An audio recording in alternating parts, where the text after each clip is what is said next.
Halo teman-teman, berjumpa lagi dengan Prabu di sini, pria antar benua. Kali ini saya ajak kalian jalan-jalan ke kota Jeongju di Korea Selatan. Perlu dicatat, ini adalah kota Jeongju, bukan Pulau Jeju yang sudah sering kalian dengar. Kota Jeongju adalah kota budaya yang sangat populer di Korea Selatan dan wajib kita kunjungi. Kota ini sudah ada sejak abad pertama sebelum Masehi.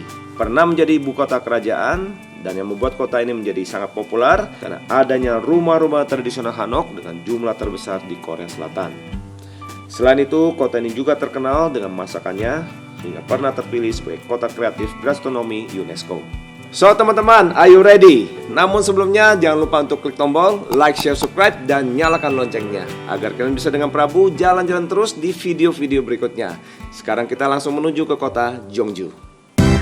สวัสดีครับสบายดีไหมครับ كيف حالكم بعرف إنجبسل السلام عليكم نجسا János Csaba, Rogor Zandebit. ما نسمع Jó napot kívánok! Üdvözöljük Magyarországot, Budapest! konnichiwa minasan Ciao, come stai? Prego. Hello， 大家好，欢迎来到中国。 merhaba nasılsın Bienvenue. Saatnya jalan-jalan keliling dunia bersama Prabu. Prabu, pria antar benua. Teman-teman, sebelum kita melangkah lebih jauh melihat kota Jeongju, mari saya ajak kalian untuk mengenal peta wilayah dan populasi dari Korea Selatan dan juga kota Jeongju. Negara Korea Selatan adalah sebuah negara di wilayah Asia Timur. Terlihat di peta, negara ini terletak di bagian selatan di semenanjung Korea, berbatasan langsung dengan negara Korea Utara di sisi utara. Lalu di sisi baratnya terdapat Laut Kuning dengan negara Cina di seberangnya, dan di sisi timur terdapat negara Jepang. Sedangkan kota Jeongju terletak di bagian tengah di sisi barat daya negara Korea Selatan dan menjadi ibu kota untuk provinsi Jeolla Utara. Untuk populasi, kota Jeongju mempunyai jumlah penduduk sebesar 652.392 jiwa menurut sensus di tahun 2017.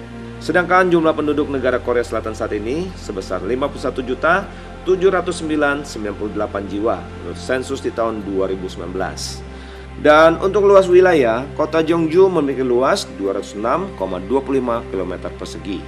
Sedangkan luas untuk negara Korea Selatan saat ini adalah 100.363 km persegi. Nah, itulah teman-teman informasi mengenai peta wilayah dan populasi dari negara Korea Selatan dan juga kota Jeongju. Dan sekarang saya ajak kalian untuk mengenal fakta menarik dari keduanya. Republik Korea adalah nama resmi dari negara ini, yang biasanya dikenal juga sebagai Korea Selatan atau Korsel. Penemuan arkeologis menunjukkan bahwa di kawasan semenanjung Korea telah dihuni oleh manusia sejak zaman Paleolitikum awal. Sedangkan sejarah bangsa Korea dimulai dari berdirinya kerajaan Korea pertama, yaitu Gojoseon atau Joseon kuno yang berasal dari tahun 700 hingga 108 sebelum Masehi. Sejak abad ke-1 sebelum Masehi, lahirlah 3 kerajaan awal Korea, yaitu Goguryeo, Silla, dan Bakje, yang mendominasi wilayah semenanjung Korea dan Manchuria. 3 kerajaan ini saling bersaing secara ekonomi dan militer. Goryeo dan Bakje adalah 2 kerajaan yang terkuat, terutama Goryeo yang selalu dapat menangkis serangan-serangan dari dinasti-dinasti Cina. Sedangkan kerajaan Silla perlahan-lahan menjadi yang terkuat dan akhirnya berhasil menyatukan ketiga kerajaan ini, yang dikenal dengan periode penyatuan 3 kerajaan Korea menjadi satu kerajaan tunggal, yaitu kerajaan Silla bersatu di tahun 676. Namun kerajaan Silla bersatu akhirnya runtuh di akhir abad ke-9. Bangsa Korea kemudian diperintah oleh dinasti Goryeo dari tahun 918 hingga tahun 1392, di mana dari sinilah nama modern negara ini yaitu Korea berasal. Kemudian disusul dari tahun 1392 hingga tahun 1897. Bangsa Korea diperintah oleh dinasti berikutnya yaitu dinasti Joseon. Namun akhirnya kerajaan Korea di bawah dinasti Joseon berhasil dianeksasi ke dalam kekaisaran Jepang pada tahun 1910 hingga tahun 1945. Setelah Perang Dunia Kedua, wilayah Korea terbagi menjadi 2 bagian, yaitu Korea Utara dan Korea Selatan. Pada tahun 1950, terjadilah invasi yang dilakukan oleh Korea Utara terhadap Korea Selatan dan mengakibatkan terjadinya Perang Korea selama 3 tahun yang berakhir pada tahun 1953. Memasuki tahun 1980 hingga tahun 1990, perekonomian negara ini mulai melonjak dengan mencatatkan kenaikan tercepat rata-rata PDB per kapita di dunia. Hari ini Korea Selatan telah menjadi salah satu negara termaju di Asia dan bahkan di dunia. Dan sejak memasuki abad ke-21, Korea Selatan semakin dikenal oleh masyarakat dunia berkat budaya hiburan yang sangat berpengaruh, seperti pada musiknya yaitu K-pop, drama TV yang dikenal dengan drakor atau drama Korea, serta film-film layar lebar, menjadikannya sebuah fenomena yang disebut dengan Korean Wave. Dan sekarang saya ajak kalian untuk mengenal fakta menarik tentang kota Jeongju yang sudah ada sejak tahun 57 sebelum Masehi, di mana awal kota ini didirikan sebagai market town di zaman kerajaan Baekje. Kota Jeongju telah memainkan peran kunci dalam sejarah panjang bangsa Korea. Kota ini pernah menjadi ibu kota kerajaan Baekje yang didirikan oleh Raja Gyeonghon pada tahun 900-an. Kota ini juga dianggap sebagai ibu kota spiritual dinasti Joseon. Raja Yi Seong-gwe berasal dari kota ini. Hari ini kota Jeongju hanya sebuah kota kecil, namun sangat terkenal dengan rumah-rumah tradisional Hanok dengan jumlah terbesar di Korea Selatan. Oleh sebab itu, kota ini juga dikenal sebagai ibu kota kebudayaan negara. Selain itu, kota ini juga terkenal dengan masakannya, bangunan bersejarah, kegiatan olahraga, serta penyelenggaraan festival setempat. Pada bulan Mei di tahun 2012, kota Jeongju terpilih sebagai kota kreatif gastronomi UNESCO. Penghargaan ini diberikan sebagai pengakuan resmi atas keautentikan masakan tradisional rumahan yang berasal dari kota ini, yang telah diwariskan selama ribuan tahun. Nah teman-teman, tiba saatnya saya ajak kalian untuk jalan-jalan di kota Jeongju dan sekitarnya, dengan objek utamanya yaitu Kompleks Kuil Gyeonggijeon dan Museum Potret Kerajaan. Kompleks Kuil Gyeonggijeon dan Museum Potret Kerajaan terletak di halaman yang luas dan dikelilingi oleh pepohonan yang rindang. Kompleks kuil ini dibangun pada tahun 1410, namun sayangnya sebagian besar strukturnya telah hancur selama Perang Imjin di tahun 1592-1598. Dan struktur bangunan saat ini berasal dari tahun 1614. Mari saya ajak kalian untuk mengunjungi aula utama, di mana di dalamnya tersimpan satu artefak penting, yaitu berupa potret dari Raja Yi Seong-gwe atau dikenal juga dengan Raja Taejo, pendiri dinasti Joseon. Selanjutnya kita menuju ke Museum Potret Kerajaan. Di sini tersimpan potret lainnya dari Raja Taejo. Selain itu juga terdapat beberapa potret lain dari raja-raja penerusnya.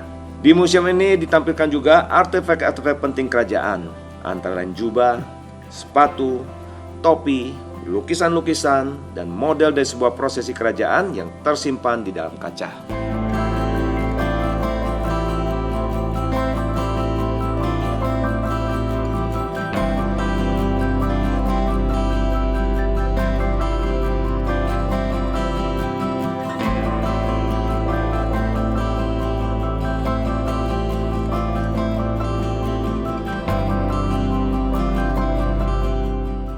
Berikutnya kita menuju ke Jeongju Hanok Village. Di desa ini terdapat lebih dari 800 rumah tradisional Korea yang menjadi daya tarik utama bagi wisatawan untuk berkunjung ke kota ini. Pada tahun 2010, desa ini ditetapkan sebagai International Slow City oleh sebuah organisasi internasional yang berpusat di negara Italia, yaitu Città Slow, sebagai bentuk pengakuan atas kehidupan yang santai di mana budaya tradisional dan alamnya berpadu menjadi satu secara harmonis. Untuk diketahui, Hanok adalah sebutan untuk rumah tradisional Korea yang dipakai untuk membedakannya dengan rumah gaya barat. Rumah Hanok dibangun menghadap ke arah timur atau ke selatan agar cukup mendapatkan sinar matahari. Rumah Hanok dibangun dari bahan-bahan alami seperti kayu, tanah, batu, jerami, genting, dan kertas. Tiang-tiang dan kerangka rumah ini dibuat dari kayu, sedangkan tembok mengisi kerangka rumah dibangun dari bata yang terbuat dari campuran tanah dan rumput. Sedangkan untuk bagian rangka jendela, rangka pintu, dan pelapis dinding menggunakan kertas tradisional Korea, yaitu hanji. Hal yang sangat penting terdapat pada bagian atapnya, di mana hal ini menentukan status sosial bagi sang pemilik rumah. Secara garis besar, rumah Hanok dibagi menjadi dua jenis, yaitu yang pertama adalah giwajib atau rumah beratap genting, yang umumnya dihuni oleh kalangan atas atau disebut juga dengan yangban. Sedangkan yang kedua adalah chogajib atau rumah beratap jerami, di mana umumnya dihuni oleh para kalangan petani. Hari ini rumah Hanok dengan atap genting dengan mudah dijumpai dan masih digunakan sebagai tempat tinggal. Sedangkan rumah Hanok beratap jerami sudah menjadi bangunan yang sangat langka. Nah teman-teman, acara bebas sejenak, Kalian bisa berkeliling di desa ini untuk menikmati keindahan rumah-rumah Hanok dan suasana sekitarnya. Selain itu, banyak juga rumah-rumah di sini yang telah diubah fungsinya menjadi ruang pameran, museum, kafe, restoran, ataupun toko souvenir. Saran saya, agar suasananya lebih terasa bernuansa Korea, kalian juga bisa menyewa pakaian tradisional Korea di sini, yaitu hanbok, untuk dikenakan sambil berjalan-jalan di desa ini.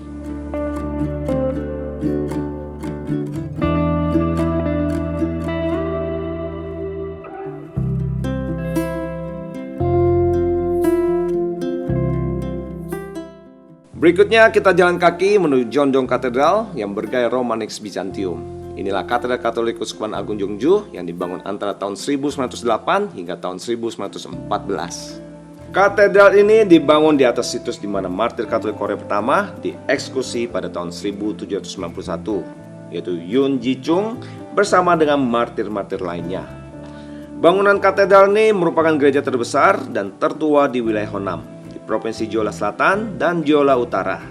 Sedangkan desainnya yang bergaya barat merupakan yang terindah di negara Korea Selatan. Fasad depannya terlihat begitu megah dengan 3 menara kubah loncengnya. 1 menara utama di bagian tengah, sedangkan 2 menara lainnya mengapit di sisi kiri dan kanan. Mari sekarang kita masuk ke dalam katedral ini. Terlihat dengan jelas lengkungan-lengkungan pada pilar bangunan ini yang besar, dan juga pada bagian balkon serta jendela-jendela kaca patrinya dengan warna yang lembut dan penggunaan batu bata yang mencerminkan sebuah kombinasi desain antara gaya Romanik dan Bizantium. Altar utamanya begitu indah yang berada tepat di bawah kubah utama. Nah teman-teman, acara bebas sejenak untuk menikmati suasana dan keindahan katedral ini. Dan bagi yang ingin berdoa pribadi, saya persilakan.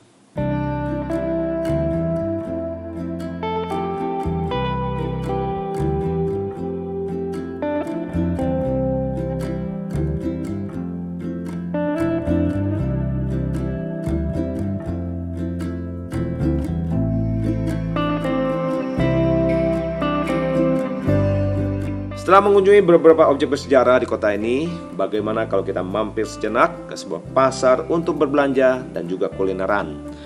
Kali ini kita kunjungi Nambu Market. Namun sebelum tiba di Nambu Market, di dalam perjalanan kita stop sejenak di sebuah bundaran besar dengan monumennya yang sangat ikonik, yaitu Pungnamon Gate. Pungnamon adalah gerbang selatan dari benteng yang dahulunya mengelilingi kota Jeongju. Awalnya terdapat 4 gerbang di setiap sudut benteng. Namun hari ini hanya menyisakan gerbang selatan saja. Benteng Jeongju berikut gerbangnya pertama kali dibangun pada masa dinasti Goryeo, namun terbakar selama perang di akhir abad ke-16.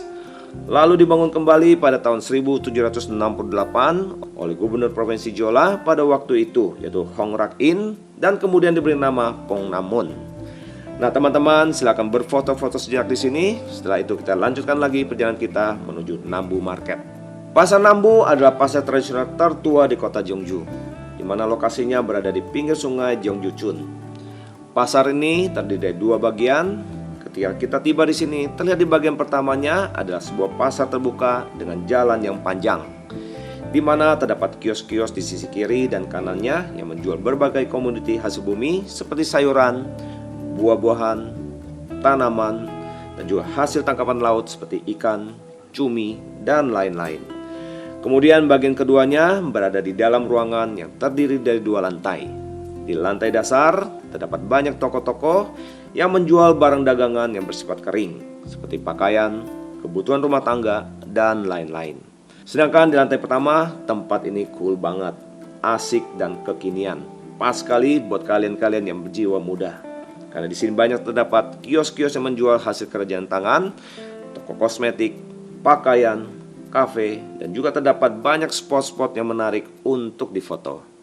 Untuk diketahui, di setiap hari Jumat dan Sabtu, mulai dari jam 5 sore hingga tengah malam, Pasar Nambu akan berubah menjadi pasar malam yang ramai dan seru, dengan berbagai kios-kios yang menjual makanan, minuman, dan souvenir, serta ada juga pertunjukan jalanan.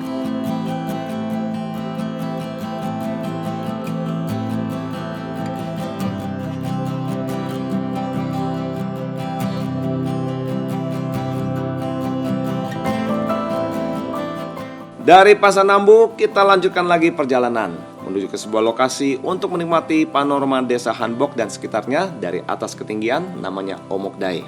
Omokdae terletak di atas bukit yang rindang, dan konon dikisahkan ketika itu Raja Taijo pernah singgah di sini untuk merayakan kemenangannya dalam perang melawan penjajah Jepang. Untuk tiba di puncak, kita akan melalui beberapa anak tangga yang terbuat dari kayu. Dan setibanya, kalian akan menemukan lapangan luas dengan sebuah pavilion kecil. Nah, dari bukit ini terlihat dengan sangat jelas keindahan panorama dari desa Hanok dan sekitarnya. Dan tempat ini juga menjadi salah satu tempat terfavorit untuk menikmati matahari terbenam.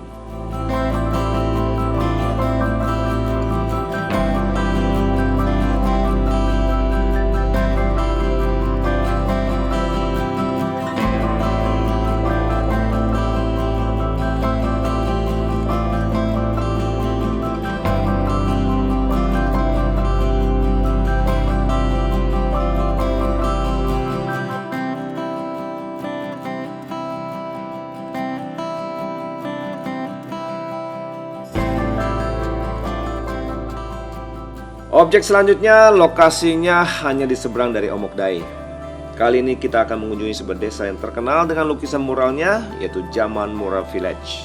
Konon dahulunya desa ini adalah desa miskin dan kumuh. Namun berkat adanya mural yang dibuat oleh para seniman lokal berbakat, kini desa ini telah berubah dan menjadi salah satu destinasi wisata seni dan budaya yang paling populer di kota Jeongju, dengan menampilkan sisi kota yang artistik dan hipster. Desa ini berada di punggung bukit antara Omokdae dan Imokdae, di sepanjang kaki Jumbawi Rock di Gunung Seongansan. Meskipun perjalanan ke desa mural ini cukup curam, namun semua kelelahan akan segera terbayar saat kalian menikmati mural-mural yang ada di sini, yang penuh warna keceriaan, dilukis pada bangunan rumah atau tembok di sepanjang jalan. Selain itu, di sini juga banyak terdapat toko souvenir dan kedai-kedai kopi unik yang berada di rumah-rumah di dalam gang-gang sempit. Kedai kopi di sini umumnya memiliki teras di atas, di mana kita bisa bersantai sejenak sambil mengagumi pemandangan desa Hanok dan sekitarnya.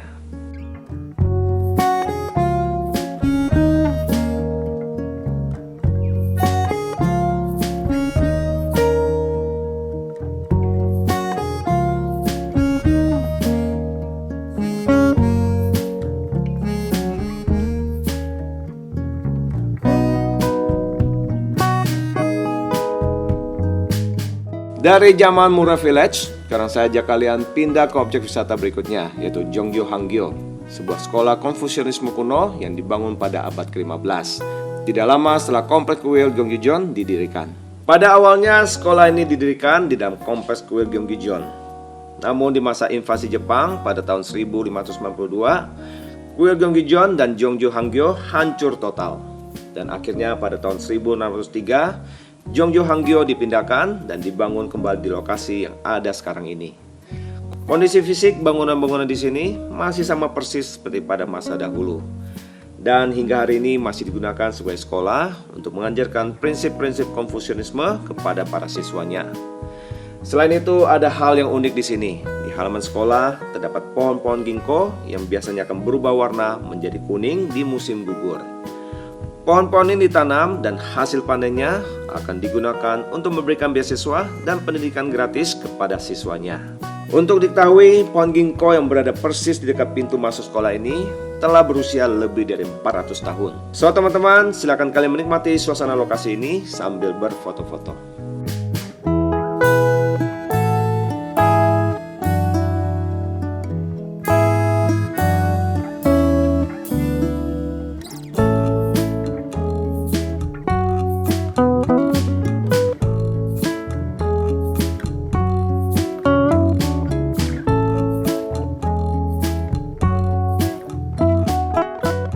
Satu lagi lokasi yang wajib kita kunjungi adalah Hambyokjang Pavilion yang berjarak hanya 350 meter dari sekolah Jeongju Hangyo. Lokasi pavilion ini berada di pinggir kota Jeongju dengan pemandangan sungai Jeongjuchun dan perbukitan hutan. Inilah tempat yang begitu tenang dan damai dengan alam pedesaannya yang sangat asri. Setibanya kalian bisa naik ke atas pavilion untuk menikmati pemandangan alam sekitarnya. Dan berikutnya kalian bisa berjalan-jalan menyusuri tepian sungai Jeongjuchun yang sangat jernih.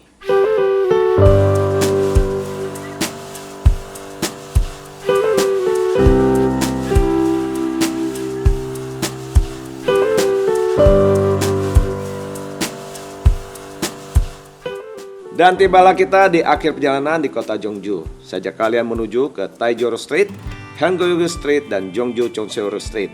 Di jalan-jalan ini kalian bisa puas menikmati suasana yang ada sambil berbelanja dan tentunya kulineran. Ada beberapa hidangan yang wajib kalian coba di sini. Di sepanjang kawasan ini kalian pasti akan menemukan banyak makanan yang ditusuk seperti sate. Penasaran? Tusukan seperti sate ini ada yang berupa gurita panggang, kentang goreng ala cincin tornado, keju panggang persegi, ayam panggang, pangsit goreng, dan masih banyak lagi. Lalu ada bibimbap yang saya yakin kalian semua sudah pasti mengenalnya. Inilah hidangan nasional Korea yang sangat terkenal. Sejarahnya berasal dari kota Jeongju yang telah berusia lebih dari 200 tahun. Hidangan ini terdiri dari nasi putih dengan berbagai topping warna-warni yang bergizi, antara lain daging sapi, telur, toge, cabai merah, dan banyak lagi. Di kota Jeongju bahkan secara rutin diadakan festival bibimbap setiap tahunnya, persisnya di bulan Oktober. Berikutnya ada komnamnumgukbap.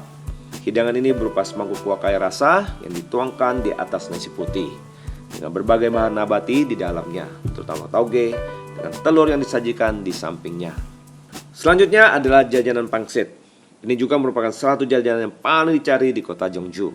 Di dalam bahasa Korea, pangsit disebut dengan mandu yang tersedia dalam berbagai bentuk dan ukuran. Biasanya disajikan dengan cara dikukus, direbus, ataupun digoreng. Ada lagi yang namanya kalguksu, yaitu semangkuk besar kaldu yang disajikan dengan mie gandum homemade. Kemudian ditambahkan bubuk cabai merah, rumput laut, dan biji perela.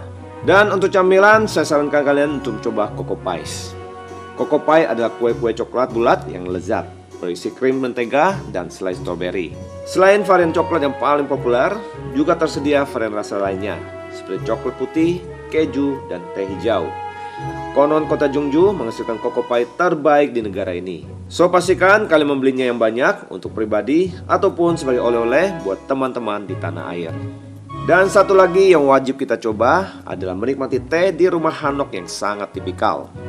Di sini saya ajak kalian untuk mengenal budaya minum teh yang telah berusia lebih dari 600 tahun. Selain itu, pastinya masih banyak lagi hidangan-hidangan lezat lainnya yang tersedia di kota ini. No wonders, kota ini dianugerahi Kota Kreatif Gastronomi UNESCO.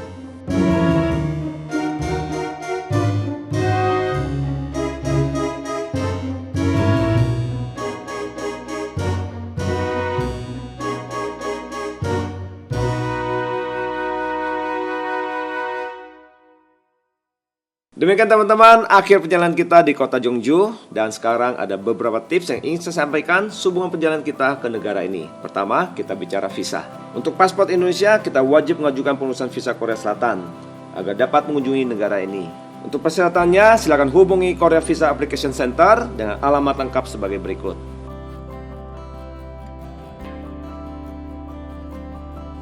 Berikutnya kita bicara iklim dan cuaca. Kota Jeongju memiliki iklim subtropis lembab yang dingin. Ketika memasuki musim panas, antara bulan Juni hingga September, suhu rata-rata diperkirakan berkisar antara 21 hingga 26 derajat Celcius. Memasuki akhir bulan Oktober hingga bulan November, suhu udara akan menjadi lebih sejuk dengan kisaran antara 8 hingga 15 derajat Celcius. Di musim dingin, udaranya cukup dingin dan bersalju. Suhu rata-rata di periode ini berkisar antara -2 hingga -5 derajat Celcius.